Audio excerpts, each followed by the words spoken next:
नमस्कार प्रेक्षकांनो, S Marathi news वृत्तवाहिनी घेऊन येत आहे गणेशोत्सव निमित्त खास स्पर्धा एक आरती आपल्या सोबत आपल्या घरी।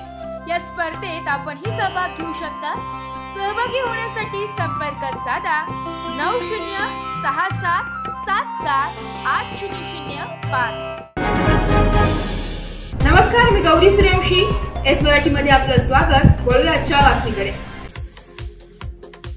दिंडोरी तालुक्यातील पालखेड बंधारा येथील खंडेराव मंदिराच्या सभागृहात नेत्रज्योत फाउंडेशन व दुर्गाई हॉस्पिटल यांच्या संयुक्त विद्यमाने डोळे तपासणी शिबिर आयोजित करण्यात आले होते।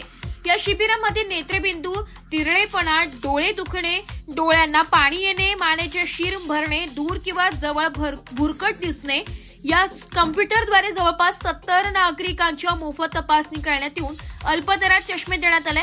तर 9 रुग्णांना ऑपरेशनसाठी नाशिक येथील दुर्गा हॉस्पिटल येथे उपचारासाठी पाठवण्यात आले। यावेळी डॉक्टर संदीप भालेराव, ऑप्टिशियन श्रद्धा भालेराव, हेल्थ वर्कर विमल भालेराव, वंदना शिरसाट, सुलोचना हिरे यांनी परिश्रम घेतले। एस मराठी न्यूज साठी बापू चव्हाण, पालखेड। अशाच नवीन ताज्या घडामोडी जाणून घेण्यासाठी आमच्या एस मराठी न्यूज चॅनलला लाईक करा, शेअर करा, सबस्क्राइब करा आणि बेल आयकॉनला क्लिक करायला विसरू नका।